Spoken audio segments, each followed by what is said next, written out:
prijs bestaat uit een gouden beeldje van een wanne en een yieldbedrag van €320.000. Het yield kan gebruikt worden van onderzoek naar metabole ziekten. Voor Jelte komt het onderzoek te let. Jelte heeft er zelf niks meer aan. Hij heeft de diagnose gekregen en we weten dat voor hem geen behandeling meer mogelijk is. Verdrietig genoeg. Maar de volgende Jelte, dus toekomstige metabole kinderen, die gaan daar hopelijk zeker wat aan hebben. De prijs gaat naar Jork Jaspers van het Amsterdam UMC.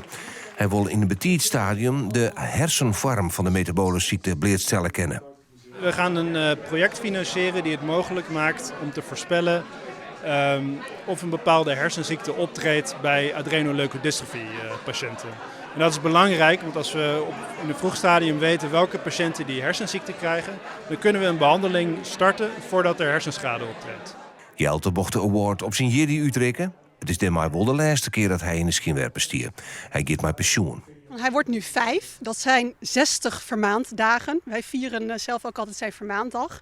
En toen dacht ik, ja, 60 vermaanddagen. Veel mensen gaan dan ook met pensioen. Maar voor ons is hiermee iets blijvends wat hij achterlaat. Dus ook echt wel de cirkel rond. Nou ja, Jelte die is heel blij altijd als er heel hard klapt wordt. Dan moet het altijd leidje.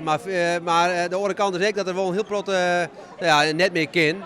En de oorlog die bot achteruitgang is. Dus het is net goed maar we hebben wel een hele wichtige, hele mooie dag. En ook tot nu toe is Jelte, mijn kleine grote held noem ik hem altijd, is cruciaal geweest voor alle stappen die we nu als Metakids aan het zetten zijn.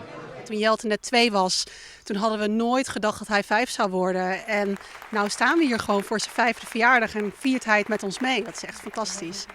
De Jelte Next Gen Award zal elke keer op een ei uitreikt worden.